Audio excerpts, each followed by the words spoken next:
నిన్న ఇంకో మాట అన్నారు వాళ్ళు.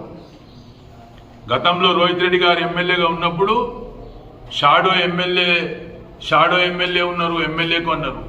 ఈరోజు మనోహర్ రెడ్డి గారి తమ్ముడు ఏం చేస్తుండు?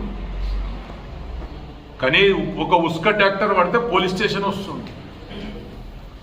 మొన్న పెద్దముల్లో ఉస్క ట్రాక్టర్ పడితే, మంబాపూర్ గ్రామానికి చెందింది ఉస్క ట్రాక్టర్ పడితే ఇదే మనోహర్ రెడ్డి ఎస్పీకి ఫోన్ చేసి, డిఎస్పీలకు ఫోన్ చేసి ఇసుక ట్రాక్టర్లు ఇడిపించిన వ్యక్తి ఈయన కాదా? అక్రమ ఇసుక నడుస్తలేదా? అక్రమ మైనింగ్ నడుస్తలేదా? ఈరోజు అక్రమ శుద్ధ నడుస్తలేదా? ఇవన్నీ కూడా గుర్తుపెట్టుకోవాల్సిన అవసరం ఉన్నది.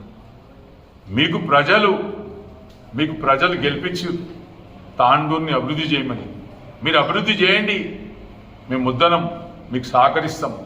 కానీ మేము తెచ్చిన నిధులు చెత్త కాగితాలు, మేము తెచ్చినవే బంగారు కాగితాలు అంటే